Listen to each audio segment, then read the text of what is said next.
Braga celebra o dia de São Geraldo, a 5 de dezembro, e hoje estamos aqui com o Rui Ferreira, o nosso bracarólogo da cidade de Braga, que nos vai explicar quem é São Geraldo e como é que vemos e analisamos este espaço da Capela de São Geraldo. Rui, muito obrigada por estares aqui connosco hoje. Ora bem, é verdade, Braga está hoje em festa porque hoje é o dia do padroeiro da cidade de Braga, que é o São Geraldo.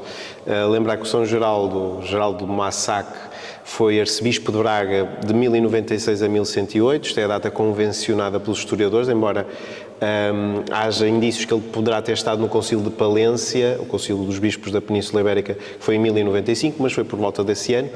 Convém dizer que ele vem com o Conde Dom Henrique, ele vem, aliás, da mesma região da Europa, que hoje chamamos França, portanto, ele nasceu na Gasconha, era francês, podemos dizer, e tornou-se membro da Ordem de Cluny. A Ordem de Cluny foi muito importante para a Igreja nesse período, aliás, o Papa vai-lhe confiar a missão de propagar o rito romano. O rito romano é a forma de celebrar a Eucaristia, digamos. Com o rito romano vem também a arquitetura românica. A liturgia define, de certa maneira, a arquitetura dos templos e, portanto, havia diferentes formas de celebrar a Eucaristia um pouco por toda a cristandade e o Papa quis, de alguma forma, unificar. Ainda hoje celebramos missa segundo o rito romano, embora haja outros ritos que vão subsistindo, mas esse é o rito dominante. Portanto, os coloniacenses ficaram com essa missão, particularmente aqui da Arquidiocese de Braga, porque Braga depois teria influência sobre uma série de dioceses, aliás, é isso que o São Geraldo consegue, que é recuperar os direitos de Braga sobre as dioceses da antiga Galécia Romana, portanto, estamos a falar das dioceses galegas e de algumas dioceses do atual território português, e, portanto, em 1100 ele consegue a restituição desses direitos por direito ancestral, que Braga, de alguma forma, os papas davam predominância a quem tinha esse direito antigo, porque Compostela já andava a rondar a tentar ficar com estes direitos de Braga. Certo. E, portanto, foi numa altura complexa da rivalidade entre Braga com Compostela. Portanto, São Geraldo em 1100 consegue a restituição dos direitos metropolíticos, portanto, passa a ser bispo metropolita, ou seja, arcebispo. Portanto, é o primeiro a usar o título, não é o primeiro a usufruir desse poder, porque os bispos desde o período romano já eram bispos metropolitas. Portanto, e temos ali um belíssimo painel que representa precisamente o São Geraldo a receber o pálio, que é o objeto que só os arcebispos é que recebem, e que os papas é que impunham por direito também esse pálio. Desde o Papa Francisco deixou de ser assim, aliás, o Dom José Cordeiro foi o primeiro arcebispo de Braga a receber o pálio na sede de Braga, imposto pelo Núncio Apostólico. Mas, efetivamente, é uma tradição que os papas impõem o pálio aos arcebispos e, hierarquicamente, os arcebispos vinham logo a seguir ao Papa, portanto, tinham poder sobre uma série de dioceses, portanto, foi muito importante para Braga a restituição destes direitos e foi muito importante também no contexto da autonomia do Condado Portucalense, que também suspirava também com essa questão política, digamos, de Braga. Mas o São Geraldo foi muito mais do que isso, foi também a parte pastoral. Ele veio num período em que a Diocese de Braga se estava a reorganizar, sucede ao Bispo Dom Pedro, esse bispo que reorganiza a Diocese depois de 300 anos sem termos bispos e, portanto, foi um arcebispo notável também a esse nível, quer do ponto de vista político, tendo o Conde Dom Henrique como grande aliado, porque o Condado Portucalense já queria ser autónomo, digamos, da Galiza e do Reino de Leão e Castela, e, portanto, nesse período em que os arcebispos também eram um bocadinho políticos e tinham um papel fundamental.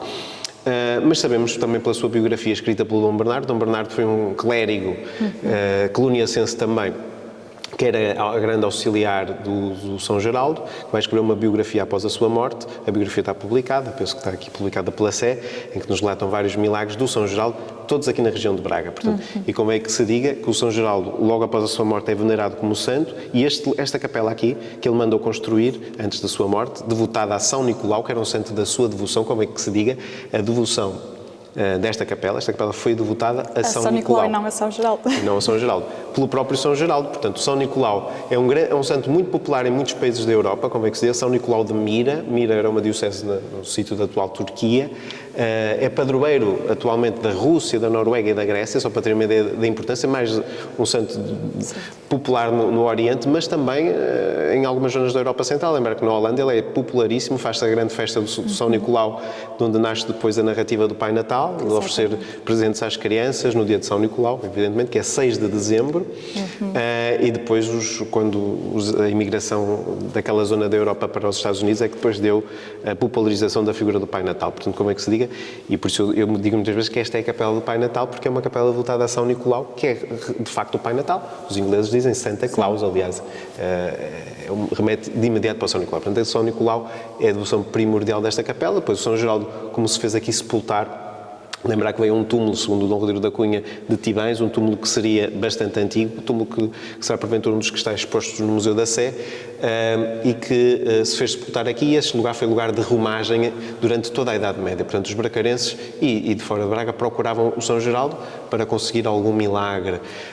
Lembrar também que esta capela, conforme a vemos hoje, não é do tempo de São Geraldo, portanto, ela já foi muito alterada. O Dom Fernando da Guerra, no século XV, sabemos que faz uma grande reforma da capela. Aliás, há ali um nicho que é atribuído a Santo Ovídio, que será porventura um nicho de São Geraldo, tardo-gótico, que seria dessa capela que o Dom Fernando da Guerra mandou reformar, e depois o Dom Rui de Moroteles faz uma grande reforma, altera por completo esta capela no século XVIII, traslada depois solenemente o túmulo de São Geraldo ali para o meio do retábulo, com aquele túmulo barroco que estamos ali a ver, que aconteceu com uma grande procissão pelas ruas de Braga no dia 19 de dezembro de 1712. A capela teve em obras 5 anos, faz a trasladação, e essa data é inserida no breviário bracarense, portanto era celebrado, segundo o rito bracarense, a 19 de dezembro, a festa da trasladação do São Geraldo. Portanto, e o Dom Rodrigo de Moroteles tinha muita devoção do São Geraldo, por isso quis fazer sepultar aqui nesta capela.